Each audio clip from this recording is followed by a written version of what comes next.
Hello everyone. इस video के अंदर हम जो लास्ट वीडियो का काम बचा हुआ था थोड़ा बहुत क्रोमोसोमल थ्योरी ऑफ इनहेरिटेंस उसी को कंटिन्यू करेंगे। मैंने लास्ट वीडियो के जस्ट एंड में बताया था कि यहाँ पर दो पॉसिबिलिटी है गैमेट्स के बनने की या फिर जो क्रोमोसोम है उनके अरेंज होने की कि किस किस तरीके से वो अरेंज हो सकता है। देखो, पहली पॉसिबिलिटी ये थी कि ऑरेंज कलर के क्रोमोसोम के सामने ग्रीन कलर का क्रोमोसोम आ जाए, ठीक है, और येलो के सामने रेड कलर का आ जाए, ठीक है। यहां पर दूसरी पॉसिबिलिटी बदल चुकी है, म्यूसिस फर्स्ट यानी कि एनाफेज फर्स्ट के अंदर पॉसिबिलिटी बदल चुकी है। यहां पर थी ऑरेंज के सामने ग्रीन की पॉसिबिलिटी थी, यहां पर ऑरेंज के सामने रेड की, ठीक है। यहां पर येलो के सामने था कौन सा, रेड, यहां पर येलो के सामने कौन सा आ गया, ग्रीन। तो ये पॉसिबिलिटी के ऊपर डिपेंड करेगा कि गैमेट किस टाइप का बनेगा। म्यूसिस फर्स्ट के सामने लिखा एनाफेज फर्स्ट, यानी कि जो क्रोमोसोम का सेपरेशन आउट होता है वो एनाफेज फर्स्ट में होता है।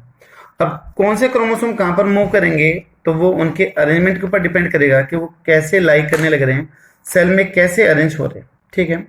जैसे मान लो मैं यहां पर लिख दूं कि कैपिटल आर, इधर स्मॉल आर, इधर मैंने कर दिया कैपिटल वाई और मैंने इधर कर दिया स्मॉल वाई, ठीक है।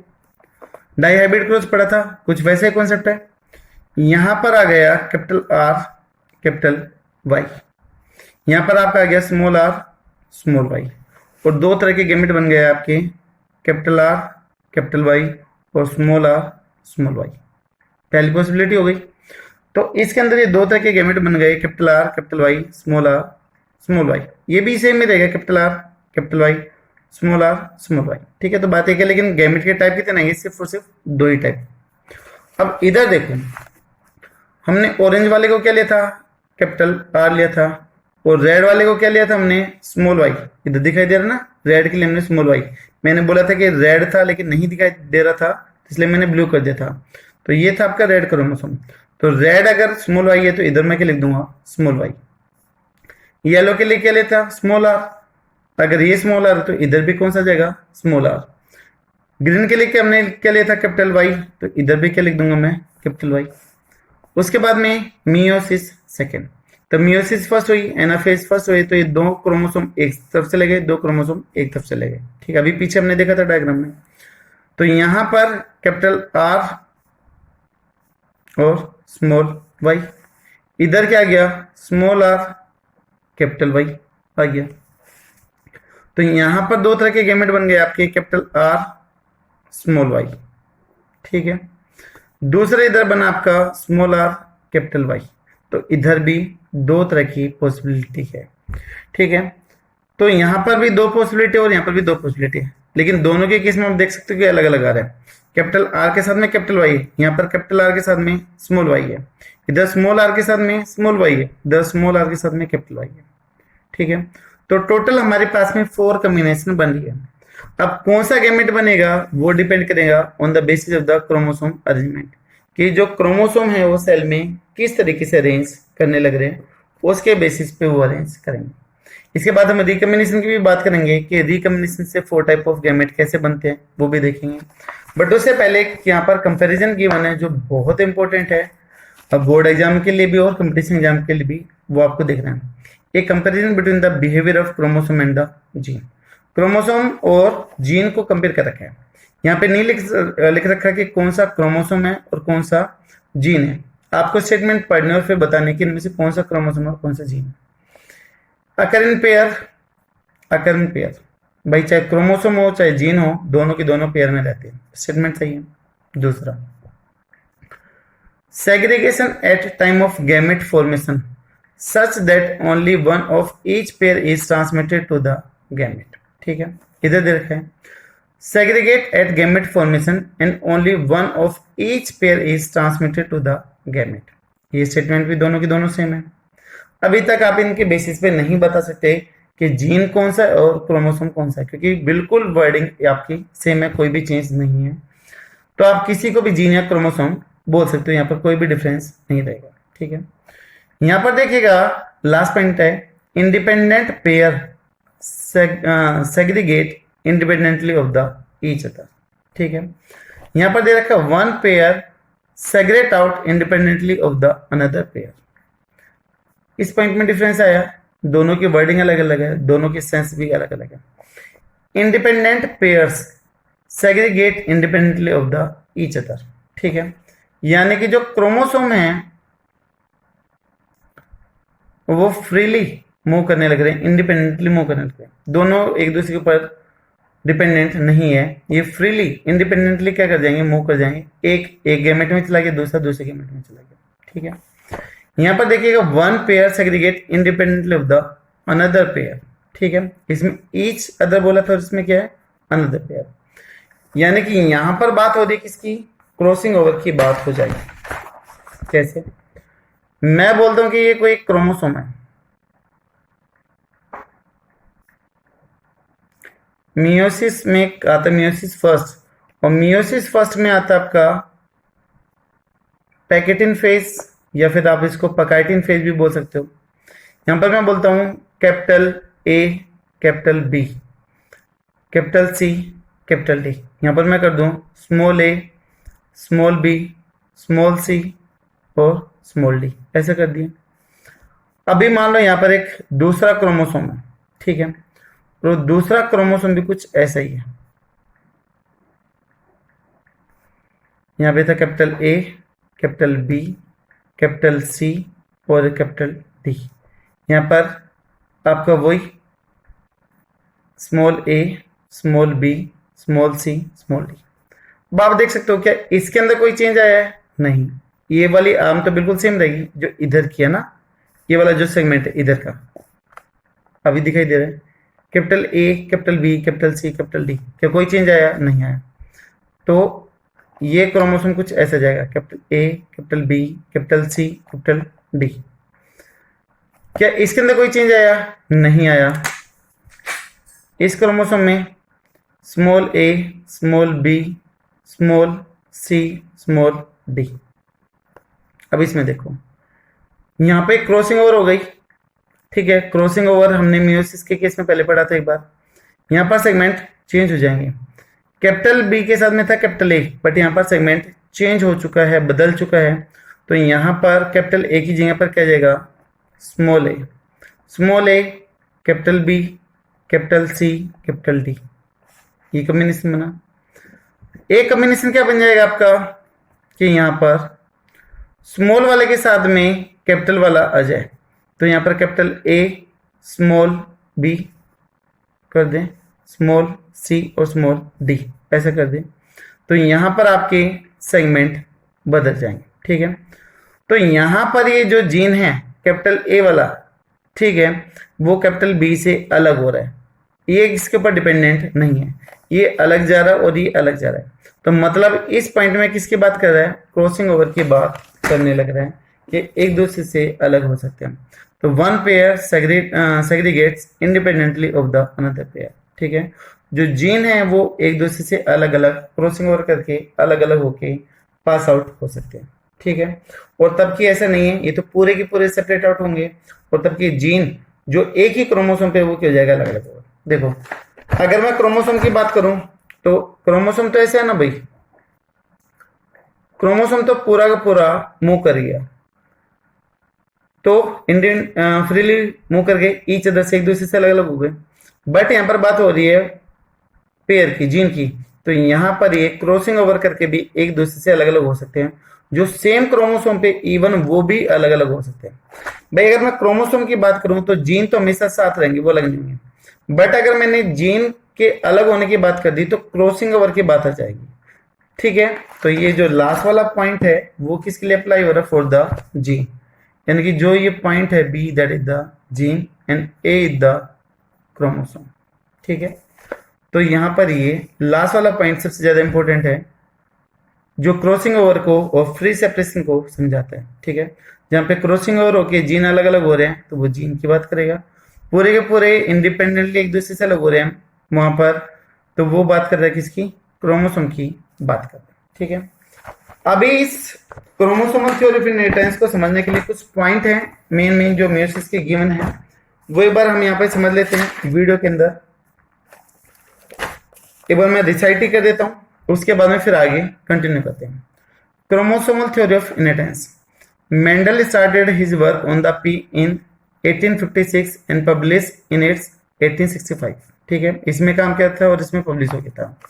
His work did not receive any recognition, it deserved it. ठीक है, जो इसके लिए डिजर्व कर रहा था उसको कुछ उपाधि नहीं मिली और इसकी डेथ हो गई। टिल 1900 1900 तक इसको कोई भी उपाधि या फिर कोई भी इसको प्रसिद्धि नहीं मिली थी। Mendel work remained unnoticed and unappreciated for several year due to the following reason. बहुत सारे कारण थे जिसकी वजह से उसका काम नोटिस में नहीं आया, फिर नहीं दिखा गया। पहला दे रखा था कि इसका जो काम पब्लिश हुआ था वो वर्ल्ड वाइड पब्लिश नहीं हुआ था, बल्कि जो लोकल जर्नल था proceeding of Brunn natural science society, उस पेपर के अंदर पब्लिश हुआ था जो सिर्फ ब्रून के अंदर ही सर्कुलेट होता था। पहला ये रीजन ये। दूसरा ये कि वहां पर उस टाइम चार्ल्स डार्विन और वेलक का काफी दबदबा था और उनकी जो थ्योरी थी नेचुरल सिलेक्शन, उसके ऊपर काफी ज्यादा बहस चल रही थी, उसके ऊपर काफी ज्यादा फोकस चल रहा था, तो उसके चक्कर में इसको नेग्लेक्ट कर दिया गया, मेंडल के काम को नेग्लेक्ट कर दिया गया था। ठीक है। तीसरा, his approach of using mathematics and statistics analysis to explain the biological phenomena was totally new and unacceptable for many biologists of that time. भाई जो इसने डाटा निकालने के लिए, जो रेशियो निकालने के लिए इसने स्टैटिक्स का यूज करा था, वो बायोलॉजिस्ट के समझ में नहीं आता था, उन लोगों के लिए नया था, तो ये भी इसके लिए एक नेगेटिव पॉइंट था। उसके अलावा he could not provide any physical proof of existence of factor। जो मेंडल फैक्टर की बात करता था उसको फैक्टर के बारे में कुछ भी नहीं पता था कि एक्चुअली में फैक्टर क्या है। ये तो बाद में पता चला था कि मियोसिस होती है, क्रोमोसोम होते हैं, जीन होते हैं। मेंडल को इन चीजों के बारे में कुछ भी आइडिया नहीं था। Non discovery of chromosome, mitosis and meiosis at that time of Mendel work. ठीक है, ये भी कह रहा है कि उस टाइम क्रोमोसोम, माइटोसिस या मियोसिस का कुछ भी नहीं पता था जब मेंडल का काम हुआ था। उसके बाद में कह रहा है कि मेंडल डाइड इन 1884। मेंडल की डेथ हो गई थी 1884 में due to kidney failure, kidney की प्रॉब्लम की वजह से उसकी डेथ हो गई थी। Long before his work came to be recognize, उसके काफी लंबे टाइम के बाद में नोटिस किया गया, पहले पढ़ चुके हैं। इन 1900 3 scientist were independently rediscover the principle of heredity and already work out by the Mendel. ये सारी चीजें हम पढ़ चुके हैं कि 3 साइंटिस्ट थे, अलग अलग कंट्री के थे, उन्होंने काम किया था। फिर उसके जो प्रिंसिपल थे उनको लॉज की फॉर्म में कन्वर्ट किया था। ठीक है, कार्ल्स कोरेंस ने, और कुछ लॉज दिए थे, लॉ ऑफ इनहेरिटेंस, वो भी हमने देखा है। तो वो चीजें यहाँ पर दे रखी है। अब यहाँ पर दे रखा है कि also by this time due to the advancement in the microscopy that were taking place, scientist were able to carefully observe cell division. जैसे जैसे टाइम बढ़ा, टेक्नोलॉजी बढ़ी, तो वहां पर माइक्रोस्कोप का डेवलपमेंट होने लगा, तो जो साइंटिस्ट थे उन्होंने सेल डिवीजन को इजीली स्टडी किया, डीपली उसको स्टडी किया। ठीक है, this lead to discovery of structure in the nucleus that appear to double and divide of just before each cell division. तो उस डिस्कवरी ने, माइक्रोस्कोप की डिस्कवरी ने पता लगाया कि जो क्रोमोसोम नंबर है वो कैसे डबल होते हैं, साइज में कैसे डबल होते हैं बिफोर द डिवीजन। तब कोई भी सेल डिवीजन करने जा रही है तो उससे पहले उसका मैटर डबल हो जाता है। In case of the I phase या फिर इंटरफेज, आई फेज या इंटरफेज में नंबर डबल, सॉरी अमाउंट क्या हो जाएगी, डबल हो जाएगी। ठीक है, देयर वर नेम्ड क्रोमोसोम्स, उनको क्रोमोसोम नाम दिया गया। By 1902 the chromosome movement during meiosis had even worked out. 1902 के अंदर ये भी पता लगा लिया गया कि जो क्रोमोसोम है वो कैसे मूव करते हैं। It was found that there is striking relationship between Mendelian factor and the chromosome। और उस मूवमेंट या फिर क्रोमोसोम की डिस्कवरी के बाद में, काम करने के बाद में एक रिलेशन क्रिएट किया गया, एक बॉन्डिंग क्रिएट करी गई किस किस के बीच में, जो मेंडल के फैक्टर थे उनके बीच में और क्रोमोसोम के में। यानी कि तब हमें क्रोमोसोम या फिर सेल डिवीजन के बारे में नॉलेज हो गई, तो सटन और बोर ने एक रिलेशनशिप क्रिएट कर दिया between the chromosome and the Mendelian factor.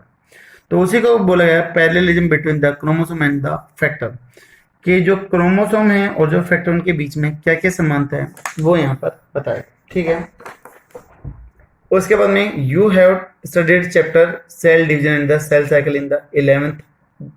Note that आप 11th क्लास में सेल साइकिल और सेल डिवीजन पढ़ चुके हो, ठीक है। मैं बार बार इस वीडियो में कह रहा हूँ क्योंकि 11th में चैप्टर आप अच्छे से पढ़ चुके हो, तो आपके ये पॉइंट क्लियर होना जरूरी है। डीएनए सिंथेसिस और replication take place in the S phase of the interphase. जो डीएनए की अमाउंट डबल होती है वो एस फेज में होती है, और एक किसका पार्ट है, इंटरफेज या फिर आई फेज का पार्ट है। Number of chromosome remain same during the interphase, चाहे G1 हो चाहे S हो चाहे G2, जितने क्रोमोसोम G1 में थे उतने किस में रहेंगे, G2 में रहेंगे। यहाँ पे मैं एक छोटी सी सेल साइकिल ड्रॉ कर देता हूँ, आपको वैसे तो आइडिया है। This one is the M phase, M phase के बाद जितना भी बच गया that is the I phase, interphase. This one is the G1 phase, gap first. This one is the S, synthesis phase, and this one is the G2 phase. जितनी amount इधर रहेगी amount इधर डबल हो जाएगी, but जितने number इधर रहेंगे number हर किसी में रहेंगे सेम रहेंगे। तो number will remain the same in case of the G1, S in the G2, but amount get double in case of the S, synthesis में डबल हो जाएगी। उसके बाद में in meiosis each pair of synapse chromosome is called the bivalent. Synapse word आया है, अभी मैंने बोला था कि लास्ट वीडियो में कि साइनेप्सिस किस में होती है, in case of the meiosis first के प्रोफेज में होती है। और prophase is the largest phase which have the 5 subphases, leptotene, zygotene, pachytene, diplotene and the diakinesis. जो प्रोफेज फर्स्ट है उसमें ये 5 सबफेज होते हैं, और जो साइनेप्सिस की फेज है that is the Z phase. Z phase को आप साइनेप्सिस फेज भी बोलते हो, ठीक है। और तब वहां पर साइनेप्सिस होगी तो उसको हम बाइवेलेंट फेज बोल देते हैं। उसके अलावा next point, the bivalent chromosome align on the equator plane in the metaphase first. जो बाइवेलेंट क्रोमोसोम है वो इक्वेटोरियल प्लेट पे या फिर मेटाफेजिक प्लेट पर अरेंज होंगे, सेल के बिल्कुल बीचों बीच अरेंज होंगे मेटाफेज फर्स्ट में। In anaphase, first homologous chromosome separate out while sister chromatid remain associated at their centromere। ये कह रहा है कि जो क्रोमोसोम है वो सेपरेट आउट हो जाएंगे, बट उनकी जो सिस्टर क्रोमेटिड है वो हमेशा साथ आएगी। देखिए सिस्टर और नॉन सिस्टर क्रोमेटिड के वो चीज देखो, एक क्रोमोसोम है ये, इसके अंदर क्रोमेटिड कितनी है, 2 है, तो ये कहलाएगा आपका सिस्टर क्रोमेटिड कहलाएगा। ये कहलाएगा सिस्टर क्रोमेटिड। ये दोनों की दोनों क्रोमेटिड आपकी सिस्टर क्रोमेटिड, ठीक है। ये मान लो दूसरा कोई क्रोमोसोम है,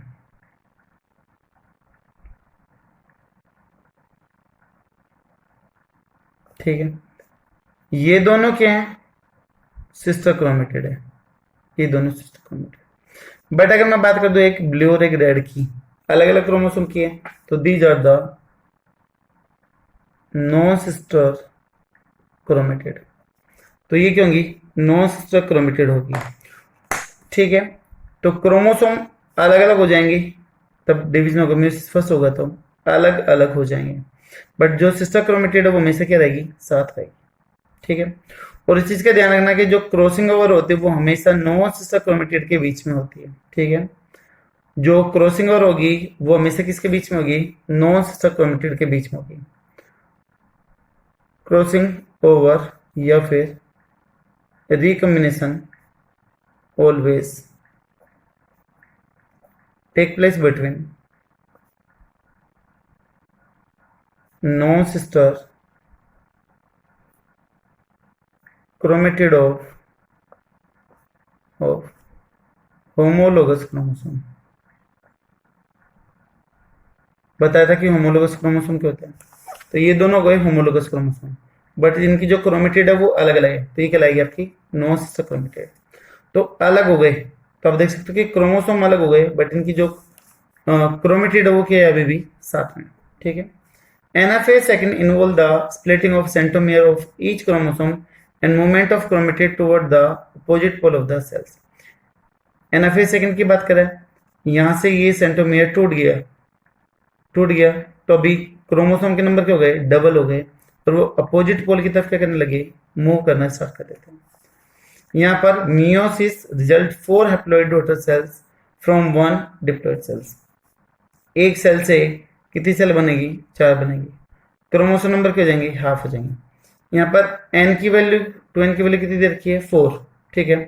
2n कंडीशन थी, लास्ट में आप देख सकते हो कि कितनी हो गई है, n हो गई है। एक से बनी है 4 सेल, जो क्रोमोसोम नंबर है वो 2n से कितना हो गया, n। 4 था तो कितना गए, 2 हो गए। तो मियोसिस की हम डेफिनेशन बोलते हैं a process in which single cell produce the 4 cell with the half number of chromosome that is known as the meiosis. ठीक है। और जो मियोसिस चलती है वो हमेशा किस में चलती है, जर्म सेल्स के अंदर चलती है, गैमेट बनाने के लिए चलती है। ठीक है। अभी इस मॉड्यूल में वही कॉन्सेप्ट दे रखे जो मैंने आपको एनसीईआरटी के डायग्राम में समझाया था। तो एक बार मैं फिर से वही डायग्राम यहाँ पे रिप्रेजेंट कर देता हूँ। During meiosis first, two chromosomes pair can align at the metaphase plate independently of each other. To understand this, we consider the heterozygous condition, capital R, small r, capital Y, small y. Diploid cell from a plant with the round yellow seeds. आप लोगों ने dihybrid cross पढ़ा था, उसकी F1 progeny में genotype आई थी capital R, small r, capital Y, small y, और उससे 4 तरह के गैमेट बने थे, capital R, capital Y, capital R, small y, small r, capital Y and the small r, small y। ये 4 गैमेट बने थे। अब ये जो 4 तरह की पॉसिबिलिटी है वो कैसे है, हमने इसके लिए पढ़ा था लॉ ऑफ इंडिपेंडेंट अशोर्टमेंट, कि कोई भी जीन, कोई भी क्रोमोसोम किसी के साथ भी जा सकता है। ये सेल के अंदर रेंडमली अरेंज दिखा रखा है क्रोमोसोम का, नोटेशन आपको दे रखे capital R, capital Y, small r, small y। ठीक है, रेंडमली स्कैटर्ड है।